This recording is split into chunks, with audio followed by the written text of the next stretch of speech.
আসসালামু আলাইকুম। এই পর্বে আমরা আলোচনা করব অধ্যায় ১০ থেকে অনুধাবন প্রশ্নসমূহ ১৬ থেকে ২০ নিয়ে আলোচনা করব। তো এখানে দেখতে পাচ্ছি প্রথম প্রশ্নটি হচ্ছে ১৬ নম্বর প্রশ্নটি হচ্ছে আমরা সম্পদের অপচয় রোধ করব কেন?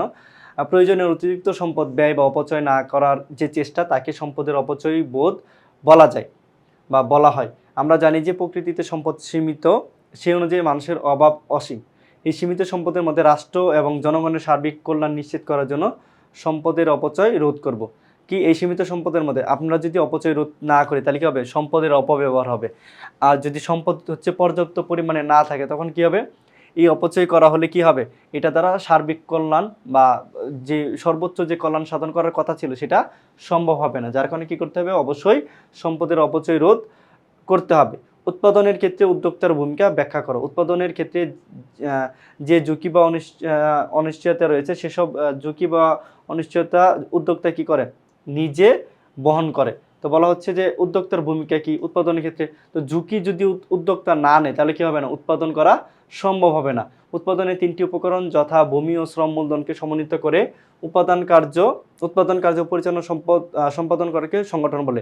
যিনি সংগঠন করেন তাকে সংগঠক বা উদ্যোক্তা বলে। অর্থাৎ উৎপাদন কাজে মূল কাজ উদ্যোক্তাই করেন। অর্থাৎ কি বলতে এখানে প্রশ্নটা আমি যদি আবারও দেখি, বলা হচ্ছে যে উৎপাদনের ক্ষেত্রে উদ্যোক্তার ভূমিকা কি?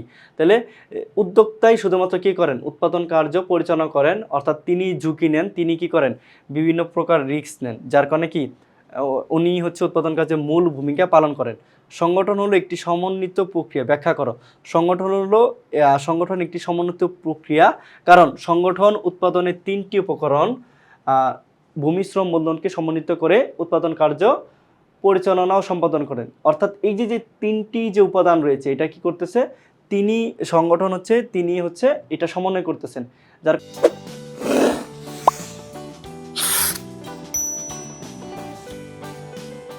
কারণে কি বলা হচ্ছে? সংগঠন হলো একটি সমন্বয় প্রক্রিয়া। এই আলোচনা থেকে আমরা এটা বলতে পারি। যিনি সংগঠন করেন তাকে সংগঠক বা উদ্যোক্তা বলে। উৎপাদনের ক্ষেত্রে যে ঝুঁকি বহনের সাথে রয়েছে সংগঠক সেটা বহন করেন। যার কারণে বলা হচ্ছে কি? সংগঠন হলো একটি সমন্বিত প্রক্রিয়া। পুঁজিবাদ ও সমাজতন্ত্রের মধ্যে পার্থক্য ব্যাখ্যা করো।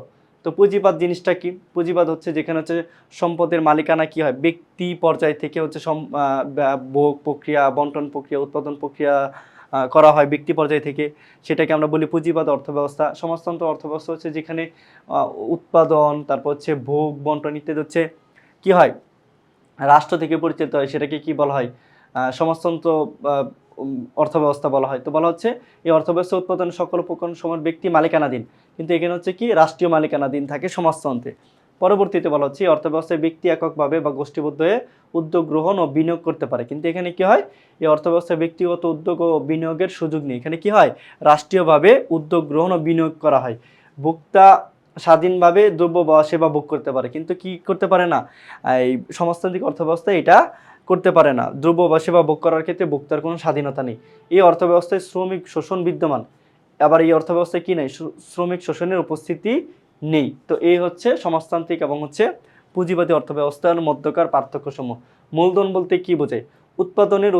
উৎপাদিত উপাদানকে যদি আবার নতুন করে উৎপাদন কাজে নিয়োজিত করা হয় তখন আমরা সেটাকে বলি হচ্ছে মূলধন। মূলধন হলো সেই ধরনের সম্পদ যা সরাসরি ভোগ করা হয় না, কিন্তু যা কাজে লাগে কি করা হয়? অধিকতর উৎপাদন করা হয়। যেমন যন্ত্রপাতি, কলকারখানা উৎপাদন কাজে ব্যবহৃত ভবন, অর্থ এসবই হচ্ছে মূলধন। অর্থাৎ উৎপাদনের সেই উপাদান যেটা সরাসরি ভোগে ব্যবহার না করে পুনরায় উৎপাদন কাজে নিয়োজিত করা হয় তখন আমরা সেটাকে কি বলি? মূলধন বলি। তো এই ছিল হচ্ছে আমার এখান থেকে অধ্যায় ১০ থেকে যে অনুধাবনমূলক প্রশ্নগুলো রয়েছে সেগুলো নিয়ে আলোচনা। দেখা হচ্ছে পরবর্তীতে নতুন কোনো পর্বে। আল্লাহ হাফেজ। আসসালামু আলাইকুম।